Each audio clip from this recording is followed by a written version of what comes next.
They saw each other fairly often, and after a fortnight's courting she agreed to marry him. But the man had no money for the dowry. He had just a few pounds for the farm and could not part with that. When the woman saw that he was unable to pay anything, she told him not to bother about the dowry. They were going to proclaim themselves married, and that was that. Efuru was her name. She was a remarkable woman. It was not only that she came from a distinguished family, she was distinguished herself. Her husband was not known, and people wondered why she married him.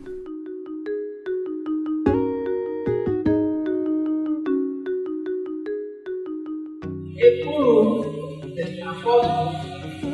first novel, was published in 1966 by Hanneman's African Writers series. It was the 26th in the series, but it was the first novel to be published by an African woman. In 1977, she took up the challenge of publishing, which had been the preserved not only of men, but largely of foreign publishers. Let me first of all continue to thank the National Organizing Committee. It's been a journey for my sisters and I. 23 years after Mama passed away, to celebrate a woman is like, celebrating birth, celebrating life. So you cannot talk about life without talking about woman. In the sphere of African literature, we just happen to be born by a woman that we are just realizing is as important as she is. We are heading off to Maiduguri tomorrow, and from there to Abuja, and finally and Owerri. The Efuru at 50 celebration took place in 5 different cities across Nigeria: Lagos, Maiduguri, Abuja, Enugu, and Owerri. The celebration was hosted by universities where Flora Nwapa herself had worked.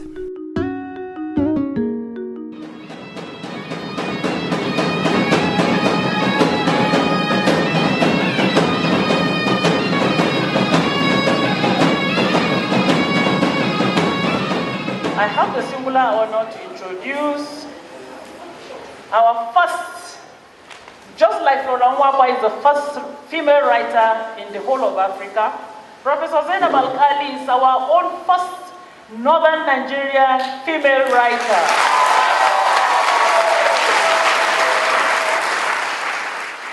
Today we celebrate not only Flora Nwapa, the author, and Efuru, the novel, but we celebrate an occasion larger than the two.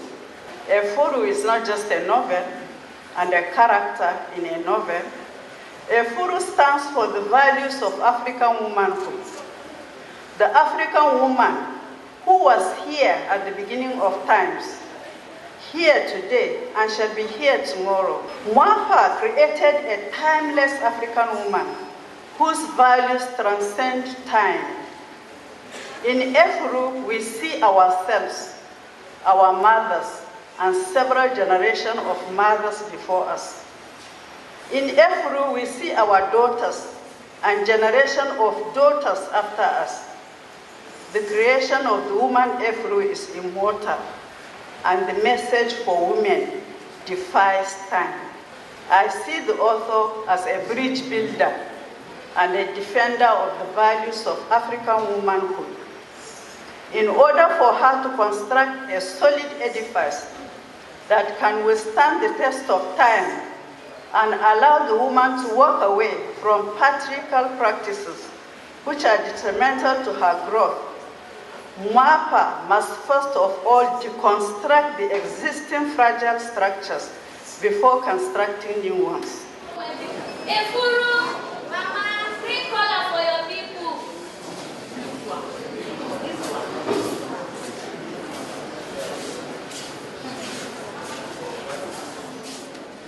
know that creative writing is one area that has been commonly traversed by men and women. If we say it's creative, then it is inspirational, and therefore it is available to all genders. On behalf of the Flora Nwapa family, we'd like to say thank you so much to the University of Maiduguri for the warm welcome that we have been accorded since we flew in from Lagos yesterday. We were also particularly glad, my brother, sister, and I, that we were able to meet people we had not been connecting with in a very long time. Because sometime in 1989, our mother introduced us to a new auntie, an auntie from the north of Nigeria, Auntie Zaynab Alkali. And so seeing her today, after such a long time, was such a delight for us. And we say thank you again. Our mother's stay in Maiduguri was an important turn. We know that the times she spent in Maiduguri were some of the most peaceful times in her life. Today we celebrate Efuru, and a lot of people just know the word Efuru. Efuru is an Igbo name, and the full name is Efuni. It means the child that everybody loves, the child that everybody is obsessed about. But for us, her children, and seeing Professor Zaynab Alkali after such a long time, we also want to give you an Uguta word. And that Uguta word, I'll say it in Uguta and I'll translate. It says, Ngani Buife. It means woman is something. And so, ladies and gentlemen, we thank you for being here to honor Flora Nwapa, a scion in her own personality, in her own person. But for us, a mother that we did not realize was so famous. Thank you very much.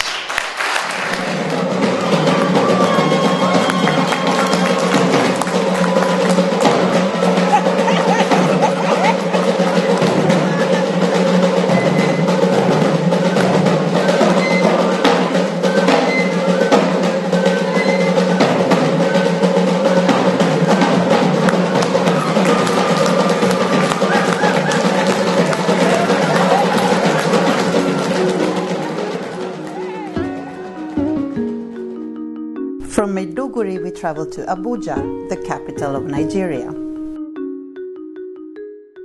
What is the name of the publisher of the 2016 edition of Efuru?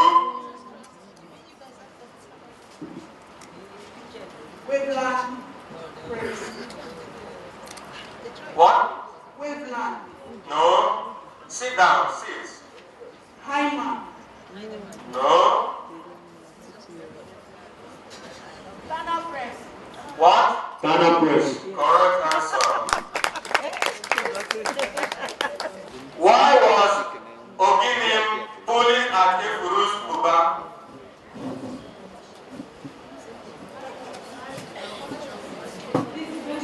Why was Oginim pulling at Efuru's dress? Because she was walking and she didn't. Okay, she wanted to be breastfed. Correct. I was born on the cusp of the Nigerian Civil War. And, during the war, we all had to huddle together, and we happened to live with Auntie Flora. And I was just a 3-year-old, but those were some of the most defining moments of my life. So when I graduated from law school, at a relatively tender age, I went to the United States to get my master's from Yale Law School. I remember I went in there, and I had disavowed the word feminism because I thought it was a curse word, growing up in Nigeria. But when I started understanding what feminism was all about, I realized actually that if there was anyone who would brand herself with the word feminist, that it would be me. Because if it was about women attaining, the heights of the society, women being able to live their dreams, women being able to be driven and dynamic and entrepreneurial. I couldn't think of anybody else who could, appropriate that name better than myself. And why was that? It was precisely because of the women that I had seen in my life, my Aunt Flora included.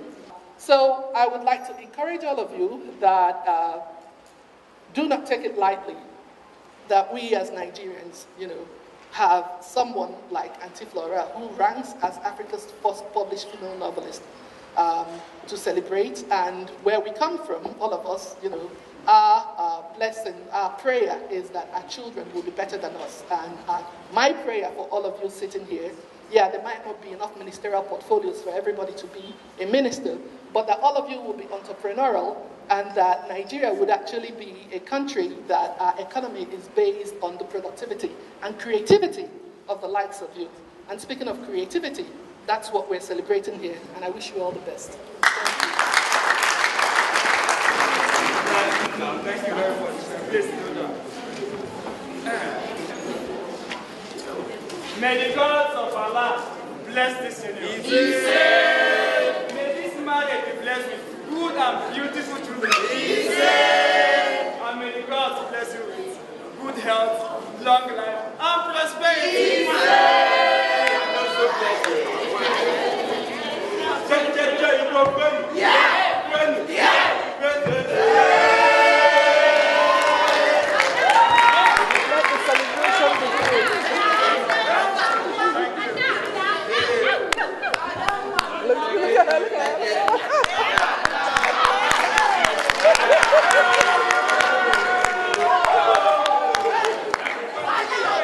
But the point I'm making in this paper is that when feminism was unleashed on the world, it also came with sexual revolution in the form of condoms, diaphragms.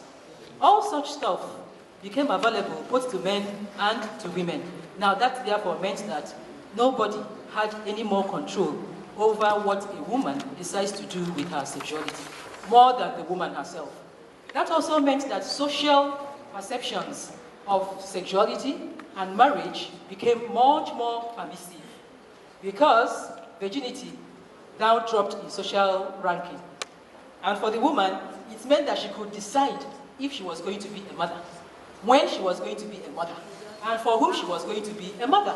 So those bonds that smothered female realization and actualization, which were basically maternity, motherhood, and wifehood, right? All those things were beginning to loosen their grips on female sexuality and therefore social control over it. And that is to be found in Nigerian literature. If Efuru was not promiscuous or unruly then, and she turned out to be a woman of substance, despite the challenges she faced, then the contemporary woman therefore has no moral justification not to be worthy as a woman, not to make choices that makes her happy, and not to be a woman, whether she's a mother or a wife.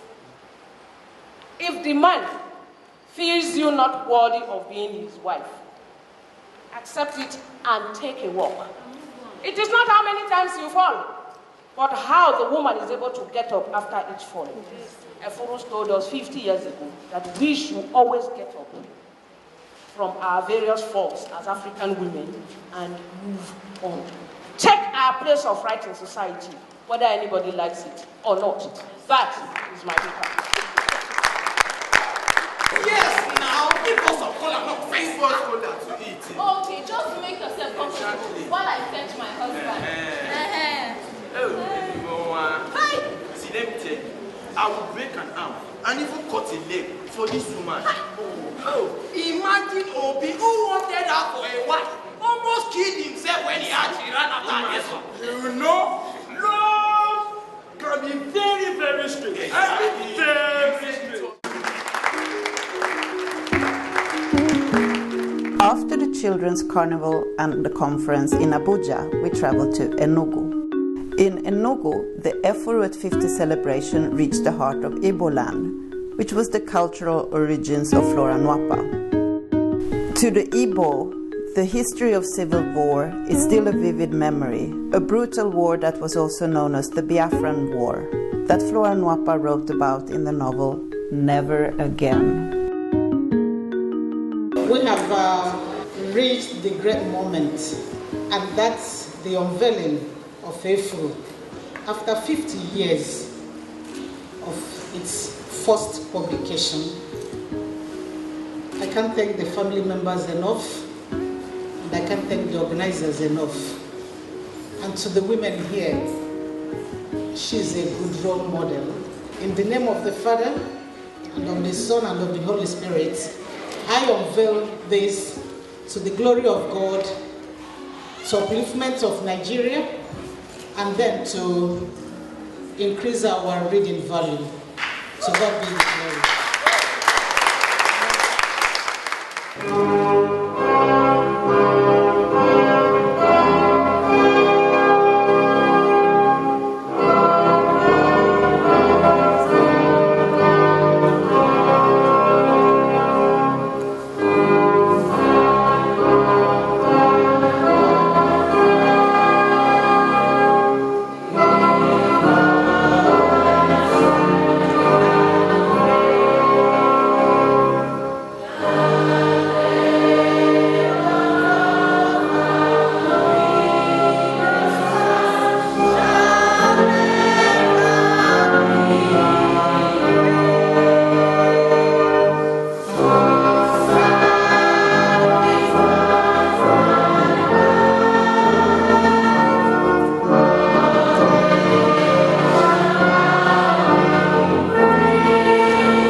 Distinguished ladies and gentlemen, while thanking the organizers of this program, I reaffirm my support to the celebration of an icon like Ogbuefi Professor Flora Nwapa. She deserves my accolade, even though it is posthumous. I give her accolade because her books inspired me as a young student in my youthful days. I shall end this speech with the words of legendary George Louis Borgie. He said, "When writers die, they become books, which is after all not too bad an incarnation."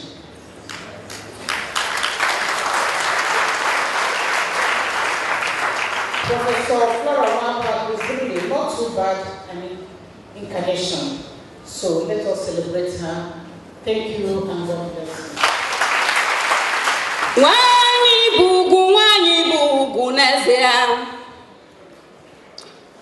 This is dedicated to Flora Nwapa.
Ife, o nwere ihe napụrụ anyị ekele unu.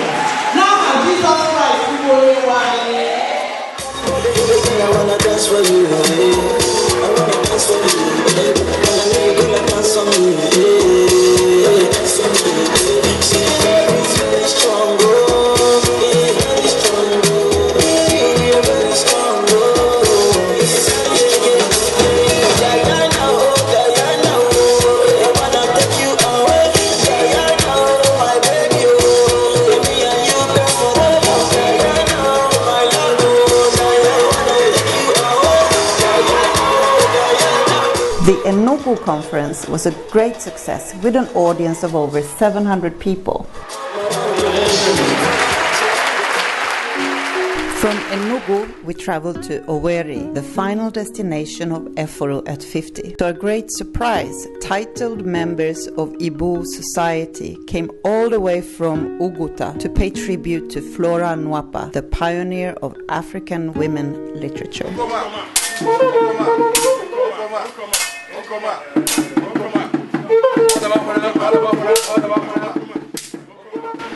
I had to rush down from US in order to be present for this gathering, and that shows what importance I attach to it. Flora actually was only 2 years my senior in age. If she were alive today, she would be 85. I'm already 83.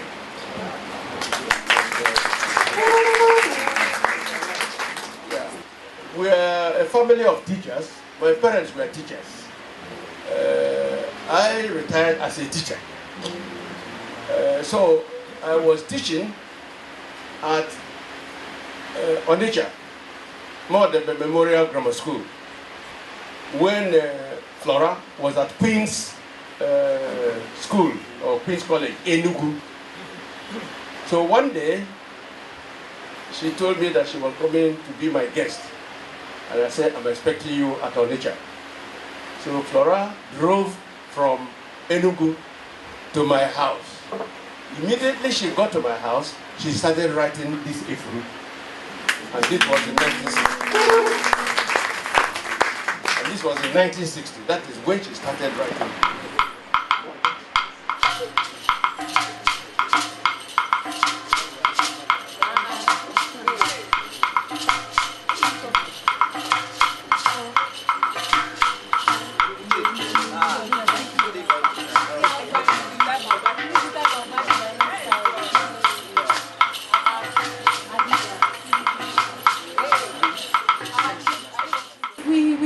In the book that Efuru kept having dreams about the goddess Uhamiri. This woman was beautiful, but she didn't have any children of her own. So Uhamiri was like a role model for Efuru. The woman gave, she was a philanthropist too, but she never had any children of her own. So Efuru decided to be a worshipper of Uhamiri, continue worshipping Uhamiri, and that way we are told that she became like a mother.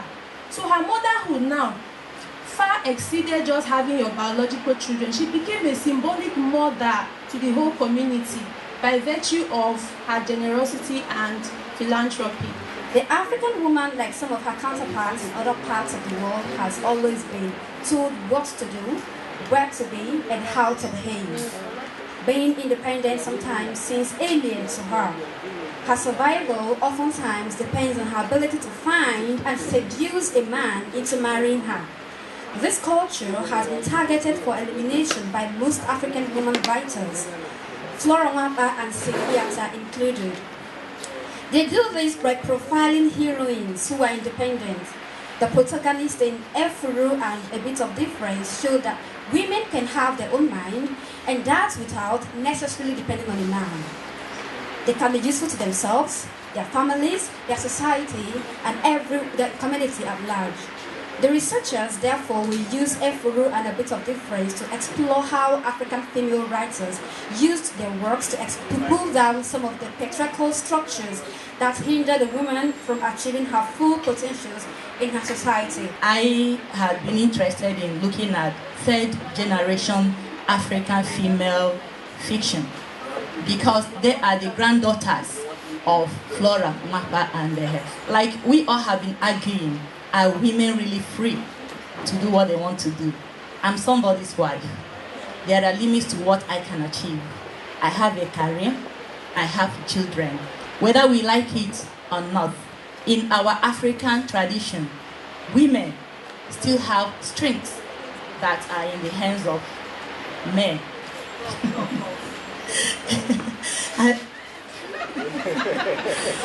And he tore the lepers with his bare hands. I've come to celebrate Efuru. Efuru, you may be childless, but you are never barren. For once you bore a child in your womb. For once you saw your child die in your presence. They say People have a way of healing conversion. Thank you very much for seeing the Nwapa family to the end of the celebration of Efuru at 50, 2016.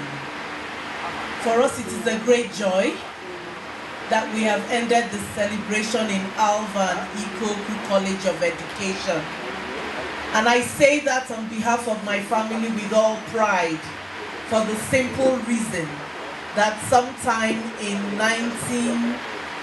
1977-78, Flora Nwapa came to this same institution as a visiting lecturer in the Department of English for 1 year to teach. So it is befitting that we are here today.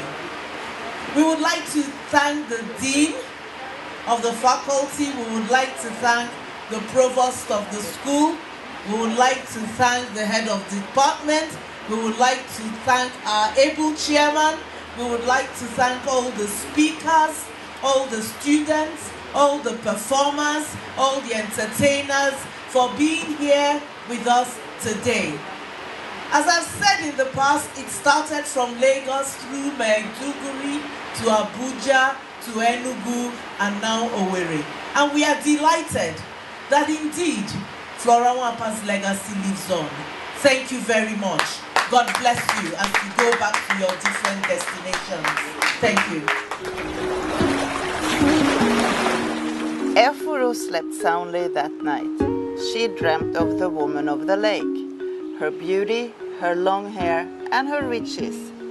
She had lived for ages at the bottom of the lake. She was as old as the lake itself. She was happy. She was wealthy. She was beautiful. She gave women beauty and wealth, but she had no child. She had never experienced the joy of motherhood. Why then did the women worship her?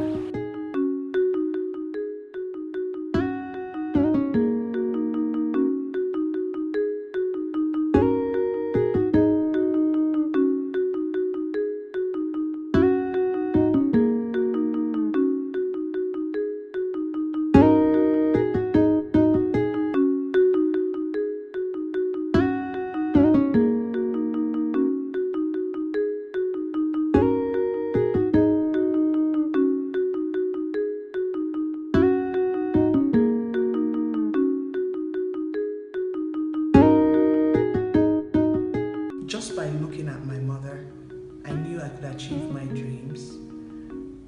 Just by doing exactly what she was doing.